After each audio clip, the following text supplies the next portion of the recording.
Sir, বর্তমানে নারকোল যে আমরা চাষ করি, চাষ হিসেবে এর গুরুত্ব কতটা বা চাষিরা কতটা লাভবান?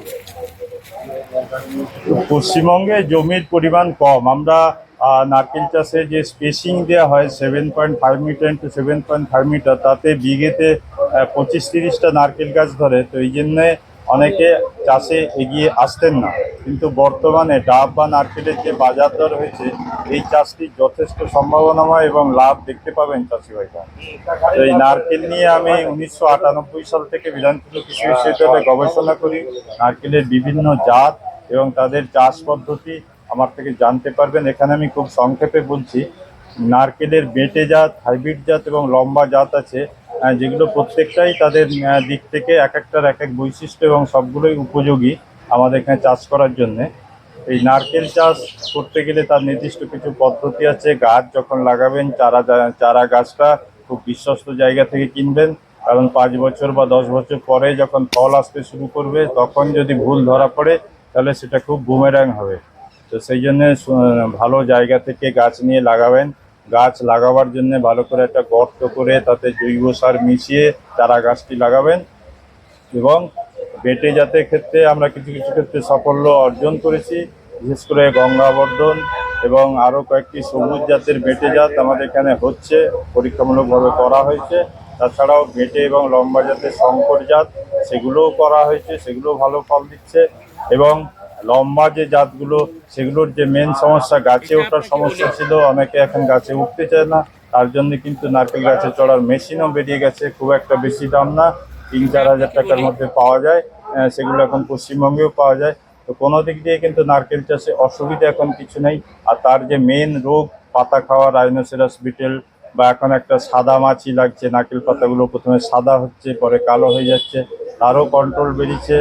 বা নারকেলের গায়ে যে ডাবগুলো যে আমরা বাদামি রঙের ছোপ ছোপ দাগ দেখি, ওটার কিছুই না, ওটা একটা মাইটের আক্রমণ হয়। সেই মাইট কন্ট্রোল করার অনেক ওষুধ আছে, জৈব উপায়ও নিম খোল ব্যবহার করে আমরা ওগুলো কন্ট্রোল করতে পারি। তো সুতরাং চাষের পদ্ধতির কোনো খামতি নেই। চাষের বাজারও এখন ভালো হয়েছে। একটা ডাব চাষি বাড়ি থেকে এখন 30-40 টাকা বা 50 টাকাতেও যারা বিক্রি করেন কিনে নিয়ে যাচ্ছেন। ইভেন এই ডাবের ব্যাপারটা একটা ব্যবসায়িক ক্ষেত্রে আসতে পারে। কোনো বেকার ভাই বোন যদি ডাবের দোকান দেন, তিনি যদি ডাব কাটতে নাও পারেন, সেই ডাব কাটার মেশিন পর্যন্ত বেরিয়ে গেছে। সেরকম একটা মেশিন 1000-10 টাকা দাম, একটা রঙিন ছাতা, ডাবের কাঁদি, আর ওই মেশিন নিয়ে বসে গেলে তিনি একটা স্বরোজগারের সম্ভাবনা হতে পারে। তো আপনারা নারকেল চাষে এগিয়ে আসুন। নারকেল চাষ যথেষ্ট সম্ভাবনাময়। এবং যেটা আমি বললাম যে নারকেলের স্পেসিং যেহেতু একটু বেশি, তার নিচে আপনারা বিভিন্ন মশলা, আদা, হলুদ এগুলো লাগাতে পারবেন। নারকেল গাছে আপনারা গোলমরিচ লাগিয়ে দিতে পারবেন। এই সমস্ত পদ্ধতি মিলে যেটা মাল্টি স্টোরি ক্রপিং সিস্টেম, তার মাধ্যমে একটা নির্দিষ্ট পরিমাণ জমি থেকে আয়টা 2 গুণ, 3 গুণ বা 4 গুণ বাড়িয়ে তুলতে পারবেন। স্যার, এই কৃষকরা নারকোল চাষে কতটা উদ্বুদ্ধ হচ্ছে বা তারা লাভজনক হচ্ছে? কৃষকরা নারকেল চাষে এখন অনেকটাই উদ্বুদ্ধ হচ্ছেন। ভারত সরকারের কোকোনাট ডেভেলপমেন্ট বোর্ড, সিডিবি বলে একটা বোর্ড আছে, তাদের অফিস আমাদের কলকাতার সল্টলেকেও আছে। তারা বিভিন্ন স্কিমের মাধ্যমে চারা গাছ প্রদান বা সহায়তা প্রদান করেন। সেগুলো আপনারা অনলাইনে বা কোনো জায়গা থেকে দেখে নেবেন ওদের স্কিমগুলো। চারা লাগানোর ক্ষেত্রে, পরবর্তীকালে ফার্টিলাইজার দেওয়া বা ইত্যাদি ক্ষেত্রে, বা বিভিন্ন প্রশিক্ষণের ব্যবস্থা করেন, সেগুলো আপনারা খোঁজখবর নিয়ে করে নিলে আপনারা সমস্যাগুলোতে একদমই পড়বেন না। এবং বাজার এখন লোকাল যা বাজার আছে, নারকেলের বাজার কমবে না। আপনারা চাষ করুন, লাভ পাবেন। ছোট্ট একটা কোশ্চেন, খেজুরের যেমন রস হয়, নারকেলের রস হচ্ছিল, এটা রিসার্চ চলছিল, আমিও সেই রসটা খেয়েছি একদিন। এর অগ্রগতি কতটা এগিয়েছে? নারকেলের রসের অগ্রগতি পশ্চিমবাংলার চাষিদের মধ্যে এখনো অতটা আগায়নি। কারণ যেটা হচ্ছে, নারকেলে যদি আমরা রস বার করি, সেই মুচিটা থেকে কিন্তু আর ডাব নারকেল হবে না।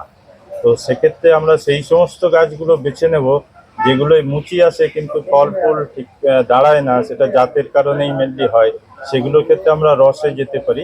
নারকেলের মোচা কেটে, যেরকম তালের বা খেজুরের তালের তো মোচা বেরোয়, এবং যে তাল ফিমেল যে গাছ, সেটা থেকেও রস করা হয় অনেক সময়। নারকেলেও রস করা সম্ভব, এবং এই রস থেকে যে গুড় বা চিনি হয়, সেটারও ভালো বাজার মূল্য আছে। সেটা আমাদের মেনলি ফিলিপিন্স বা এই সমস্ত দেশ থেকে ভারতে আসে, এবং এটার জিআই ইন্ডেক্সটা অনেক কম থাকে। সুগার রোগীরাও এই চিনি বা গুড়টা ব্যবহার করতে পারেন। এই হিসেবে দিকটা খুব জনপ্রিয় হতে পারে।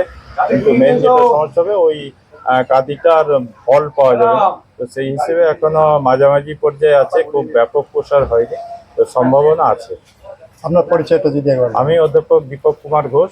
আমি বিধানচন্দ্র কৃষি বিশ্ববিদ্যালয়ে নারকেলের যে গবেষণা হয় সেই বিষয়ে 20 বছর এই প্রজেক্টে ভারপ্রাপ্ত ইনচার্জ ছিলাম, এবং নারকেল নিয়ে সমস্যা হলে আমার সাথে যোগাযোগ করতে পারেন।